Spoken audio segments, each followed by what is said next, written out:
Hello hi नमस्ते मेरो para भ्युअर्सहरू। धेरै दिनपछि चाहिँ म एउटा भिडियो बनाउँदैछु। त्यो पनि एउटा मिठोबाट चाहिँ सुरु गरौँ भनेर चाहिँ मैले चाहिँ आज सेलको रेसिपी लिएर आएको छु।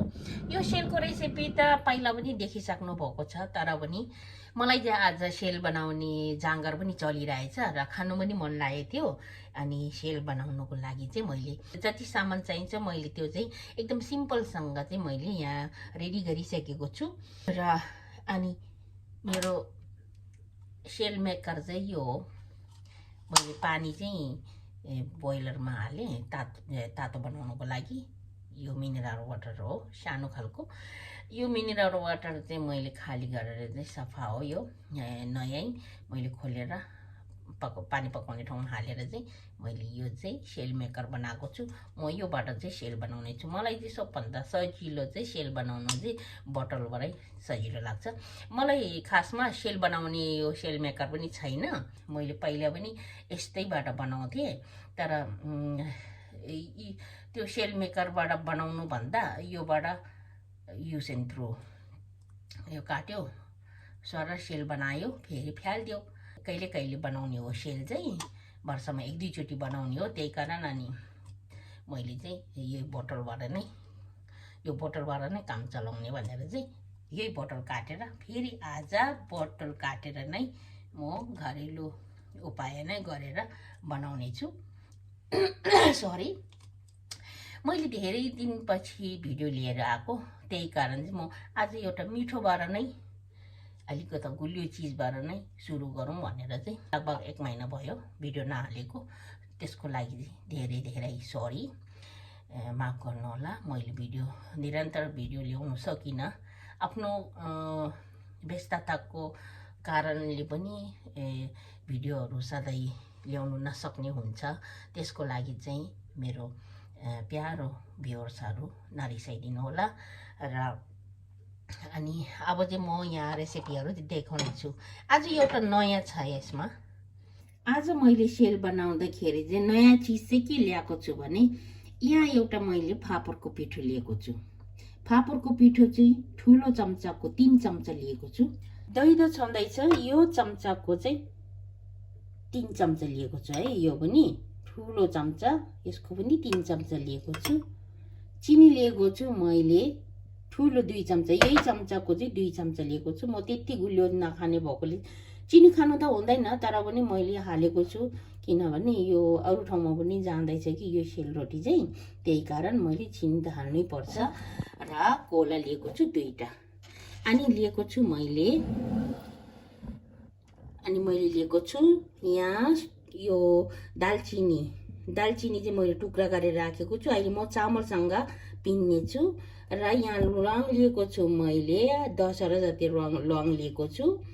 अनि त्यहाँदेखि चाहिँ यो चामल चाहिँ मैले हिजो बेलुका नै भिजाइराखेको, यो चाहिँ यो थाई राइस हो। यो चामल मैले हिजो नै भिजाएको छु। र यसमा चाहिँ हाम्रो भात पकाउने ट्रक हुन्छ नि, राइस कुकरको ट्रकको 2 र आधी छ। अनि यहाँ छ घिउ, यहाँ छ खारेको घिउ छ। अनि अब योहरू सबै भइहाल्यो। अनि सेल मेकर त यही भइहाल्यो है, मेरो स्पेसियल सेल मेकर। अनि आज तपाईँहरूको माझमा सेलरोटीबाट चाहिँ फेरि सुरु गर्छु है त। 1 महिना भयो, लगभग 1 महिना हुनु लाग्यो। मैले 3 हप्ता कि कति त मैले भिडियो हाल्नु सकिनँ, सरी। त्यसको लागि व्यस्तता पनि स्वास्थ्यले नभएकोले अलिकति बिमारी पनि भयो, म कोरोना भयो, त्यही कारण अनि नसकेकोले चाहिँ त्यस्तै भएर भिडियोहरू हाल्नु सकिनँ, सरी। अब जति सक्दो त कोसिस गर्ने नै छु, हप्तै पछि भिडियो हाल्नुको लागि चाहिँ कोसिस त गर्छु। अब तर पनि अब विदेशको ठाउँमा काममा जानु पर्यो, फेरि भिडियो बनाउनु पर्यो, एडिट गर्नु पर्यो, त्यो गरेर पनि एकदमै नभ्याउने भएकोले चाहिँ थोरै म ब्रेक गरेर बसेको थिएँ। र अब फेरि आज मिठोबाट नै सुरु गरौँ है त।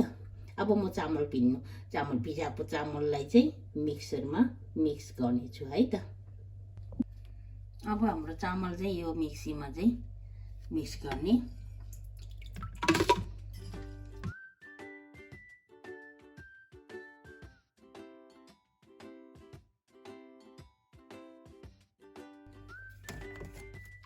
चामललाई चाहिँ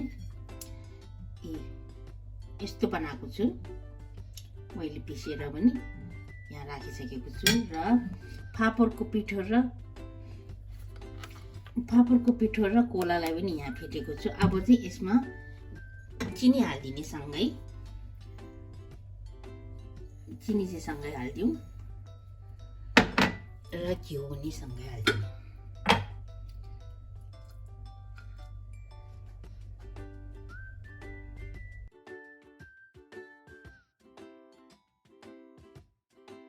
दुई चम्चा घिउलाई पनि हालिदिएँ मैले। यो सेल बनाउँदाखेरि फापरको पिठो चाहिँ किन हालेको होला भनेर फेरि तपाईँहरूले सोच्नुहुन्छ होला है। त्यो चाहिँ किनभने सेल चाहिँ अब लसाइलो सेल बनाउँदाखेरि चाहिँ अलिकति धारा राम्रो दियोस् भनेर चाहिँ त्यो फापरको पिठो हाल्यो भने चाहिँ एकदमै मजाले लसाइलो हुन्छ। त्यही कारण मैले फापरको पिठो युज गरेको।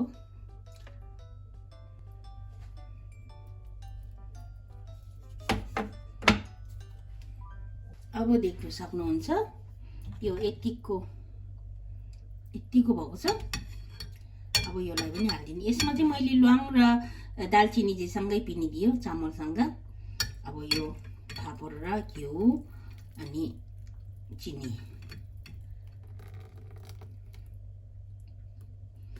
के हाल्दा धेरै भएछ अब त।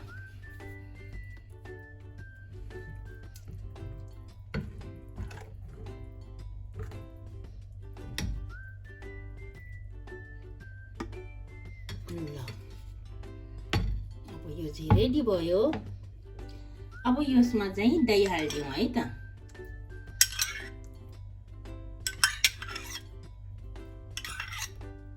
दही पनि हालिसकेँ।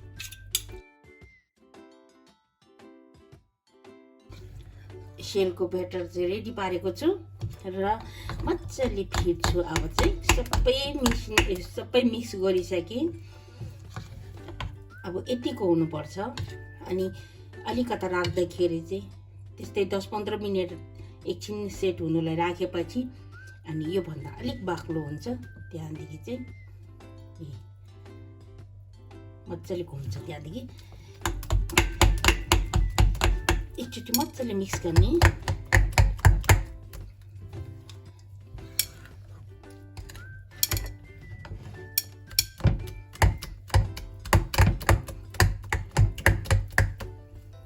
यो फापरको पिठो हालेपछि यस्तो एकदमै लसाइलो हुन्छ।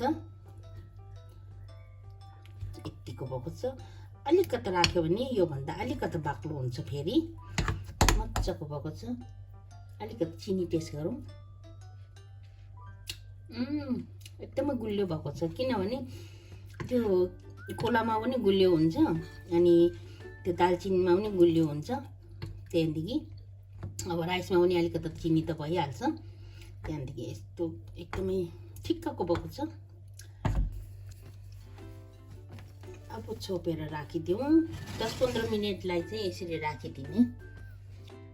अब सबभन्दा सजिलो चाहिँ सेल बनाउनुलाई हो। चामल एक दिन अगाडि भिजायो। अब के आफूलाई मसला हाल्नुपर्छ त्यो सट्टा हाल्यो, सँगै घरेर पार्यो, एकछिन मिक्स गर्यो, स्वयं सेल पोल्ने हो। एकदमै सजिलो अनि मिठो पनि। अब यो जेमा पनि काम लाग्छ। कुनै कसैको घरमा जानु पर्यो भने कोसेली लानुलाई, आफ्नो घरमा खाजा पानी खानुलाई पनि हुन्छ। र अब म चाहिँ राख्छु 15 मिनटको लागि चाहिँ रेस्ट। अनि म एउटा कफी खान्छु। ल अब चाहिँ हाम्रो 15-20 मिनट पनि भइसकेको छ। अब चाहिँ हाम्रो यो सेलको ब्याटर कस्तो भयो होला हेरौँ। यस्तो भएको छ। पुरै सेट भइसकेको छ। मजाले सेट भएछ। अहिले चाहिँ एकचोटि मजाले फिटिदिने। एकदमै लसाइलो भएको छ।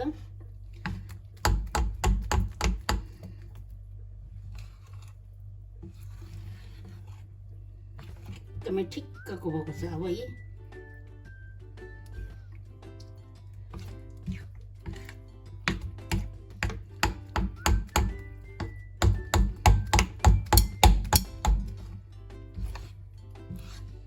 अब चाहिँ सेल पोल्नु सुरु गरौँ है त। अब म अर्को डाडु लिन्छु। यसको लागि यो चम्चाले काम लाग्दैन। यो डाडु लिन्छु। अब डाडुको सहायताले चाहिँ त्यो ट्रकमा हाल्ने, त्यहाँदेखि चाहिँ यस्तो गरेर सेल स्वाई पोल्ने। अब चाहिँ ब्याटर ठिक्कको भएको छ, बाक्लो पनि होइन पातलो पनि होइन, यतिको चाहिन्छ। अनि सेल चाहिँ दरो बन्छ। अब मैले तावा राखिसकेको छु। अब तावालाई यहाँ राखेको छु, मेरो कालो तावा। अब चाहिँ एकचोटि युज गरेपछि चाहिँ म यो फालिदिन्छु यो तावालाई। यो तावा पुरै सेल पोल्ने के पोल्ने गरेर चाहिँ एकदमै कालो भएको छ। म यसको लागि चाहिँ यो कटोरा चाहिँ कोप्टो गरिदिन्छु अनि तेल हालिदिन्छु। तेल चाहिँ म तोरीकै तेल लिन्छु।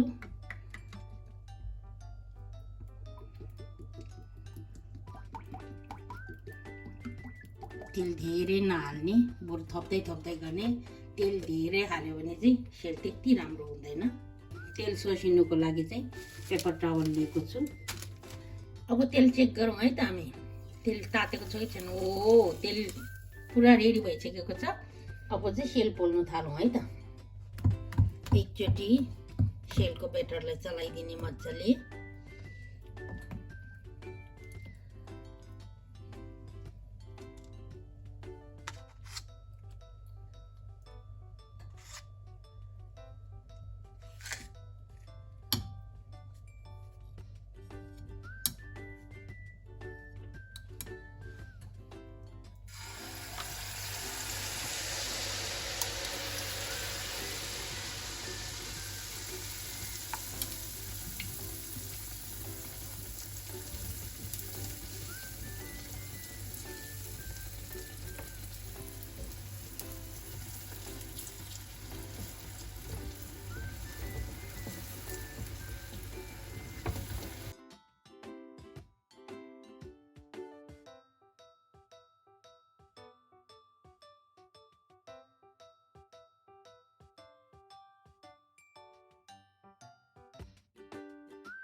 लु हेर्नुहोस् त, सेल रेडी। मैले यो सेल बनाइसकेको छु। हेर्नुहोस् त, मेरो सेल धेरै छैन, थोरै मात्रै छ। कति 10-12टा होला। मैले यो सेल चाहिँ मैले बिना कटोरा राखेर चाहिँ बनाएँ मैले हातले। यो दुईटा चाहिँ थोरै सानो छ। यस्तो त्यति राम्रो भएन, तर पनि एकदमै मिठो छ। र यदि मेरो भिडियोलाई मन पर्यो भने चाहिँ लाइक, शेयर, कमेन्ट, सब्सक्राइब गर्नु चाहिँ नभुल्नुहोला। ठुल्ठुलो सेल भएको छ, हेर्नुहोस् त, एकदमै ठुल्ठुलो सेल। मिठो रहेछ, मिठो। मैले खाएर पनि हेरिसकेको छु। र एकदमै भित्र खाली गरेर एकदमै राम्रो भएको छ र मैले सेल बनाइसकेको छु। अनि यो सेल चाहिँ कोसेली लानुको लागि चाहिँ बनाएको है, किनभने चाहिँ भोलि म एक ठाउँ जानुपर्ने छ, त्यही कारण चाहिँ कोसेली लानुको लागि चाहिँ बनाएको छु। र कतिवटा रहेछ 5 6 7 8 9 10 11 12 13 14 15वटा रहेछ। ल 15वटामा मैले भगवानलाई एउटा चढाएको छु र मैले तातो तातोमै 2टा खाइसकेँ र जम्मा जम्मी 18वटा बनाएको रहेछु। सेलको रेसिपी हेरेर राम्रो लाग्यो भने चाहिँ लाइक शेयर कमेन्ट सब्सक्राइब गर्नु चाहिँ नभुल्नुहोला र अर्को भिडियोमा फेरि भेटौँला। By by.